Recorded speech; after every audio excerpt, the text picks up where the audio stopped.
Hey, what's going on? It's your boy BT, and I came here to talk some boxing with the thousands of True School Sports subscribers. Now, Jose Ramirez, Amir Imam, fight week build up. We're gonna talk about this fight a lot on this channel this week because of the fact that first of all, it's a good stylistic matchup, and I'm a big supporter of Amir Imam. But we got to consider all the possibilities when it comes to this fight this week.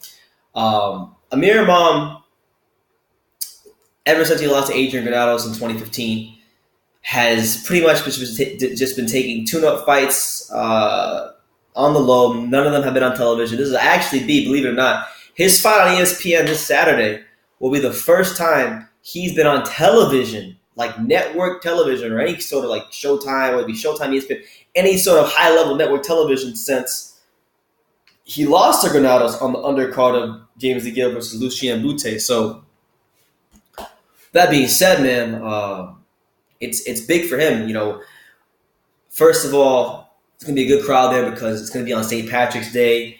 Michael Conlan is fighting, so you're gonna get a good crowd.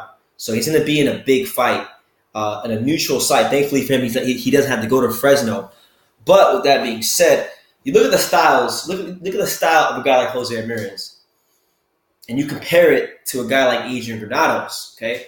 Now, Jose Ramirez has a style where he likes to pressure you. He likes to dig to the body.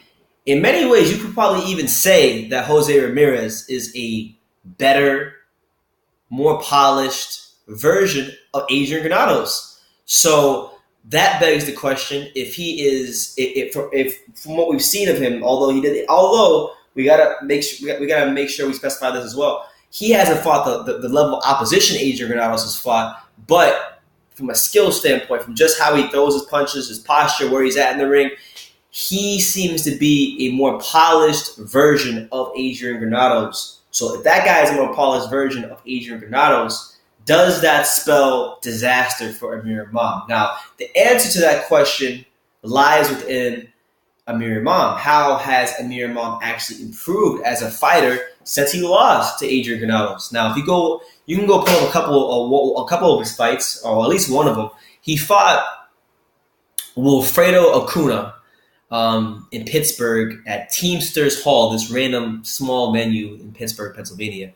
Wilfredo Acuna is a guy that is used as pretty much as a welterweight and junior welterweight journeyman. And you go look at his resume, a lot of big name welterweights and junior welterweights that beat up on the guy. So he pretty much did what he had to do against Acuna. I believe he stopped him, got a couple rounds, and it was a good fight to basically just get some confidence back in Amir Imam, who probably was lacking a lot of confidence when he lost the way he did. Now he's gone through a lot. I've seen him train in the gym.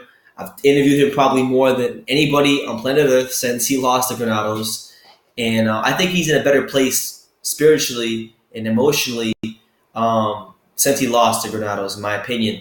But what he's going to need to do in this fight is he really is going to, number one, he's going to have to win the battle of distance. He has to win the battle of distance. You know, when I think of Amir Imam, the Amir Imam that I think of, the one that could have, and I know a lot of people disagree with me on this, but the Amir Imam that I thought could have gave Terrence Crawford problems was the Amir Imam that fought, I believe it was Walter Castillo. That Amir Imam could on any given night could be any 140-pound fighter in the division. And I still think he has a talent in that body of his, in those hands of his. There's still a very talented, very dangerous, very rangy boxer, puncher that'll put your lights out and can outbox you. He showed that in your Dennis Ugas fight years ago when he took that. And that was a fight where people thought he was taking it too early. You know, Teddy Atlas, if you go back and watch the fight in the telecast, in the commentary, he was saying, like, that fight, he took it way too early in his career, and he wasn't ready for that. And Amir Imam proved him wrong. So he has been in a position where he's proved people wrong before, and he's going to have to do it again. A lot of people are writing him off. A lot of people are saying he's going to get stopped in the first 5 rounds. And I think the outcome of this fight solely depends on Amir Imam's jabs. Because to me, I've seen Jose Ramirez fight. And I've seen Amir Imam be able to deal with fighters like him before. So this fight will literally be just how can Amir Imam deal with the pressure when Jose Ramirez gets past that jab, whenever that first happens.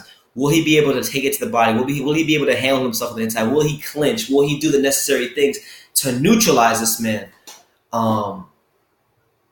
It is worth noting that I've gone on record since like February, early February, and I am saying that I'm picking Amir Imam to beat this guy. I think he's going to beat Jose Ramirez. I think I'm picking him for the upset. I'm picking Amir Imam for the upset because, in boxing sometimes I think even though for those of us who hate Floyd Mayweather, or are not a fan of his, he still had an effect on people's perception of fighters because he lost to Granados in dominant fashion, and people are just writing off saying he's never going to be anything again. But I think that losses can make a fighter better. I think this is going to be one of those instances. And there's a possibility I might be wrong because I've been wrong before, but Amir Imam is a talented fighter. He is a fantastic fighter. A fighter that, if he's clicking on, I want to say it like this. If he's clicking on all cylinders Saturday night against Jose Ramirez, he not only can beat him, he might look sensational. And he's the kind of fighter that if he gets it right and he puts it all together, he could run. He could be the guy at 140. He has the talent to be the guy at 140. Not just a guy, but the guy at 140. And I think he has one of the best fights he could possibly have to see where he's really at as a fighter. Has he really gotten better? Has what he's been doing in the gym behind closed doors, has it really worked? So Jose Ramirez is an Olympian in 2012. Amir Imam actually fought in the Olympic trials in 2012, I believe. Might be wrong though, but I think he was 2012. He lost to Earl Spence twice, but he, from what I've gathered, I heard he gave Earl Spence a pretty good fight in the amateurs. So this is a guy that 3 years ago, people were saying was going to take over the 140-pound division, and I still think he's that same guy. I just think the perception is different. So I don't think that because of Ramirez's style, I don't really think that just because he may be more polished Granados that ultimately spells disaster for Amir Imam. I think the fact that if you look at Ramirez's resume, he hasn't really fought that high quality of opposition. He fought Mike Reed, who at the time was undefeated in his last fight. Mike Reed, I've interviewed him here. I like Mike Reed, good guy, but it's a known fact, man. Mike Reed is really a 135-pounder who's fighting at 140, very undersized. And I know of people who have told Mike Reed he needs to move back down to 135. And Mike Reed just got outboxed in his last fight by some guy named Barbosa. So he's lost his last two fights. He got knocked out in the first round of his last fight. He got outboxed in his last one. So he may need to make a move down to 135. And that was Ramirez's first ever fight. And he did what he had to do. He got him out of there in the first round. But his resume is soft compared to Imam's. Imam, loss or no loss, he's fought the likes of Yordenis Ugas. He's fought the likes of Fidel Maldonado Jr., who was decent. He fought Granados as well, like I said. I'm missing somebody as well.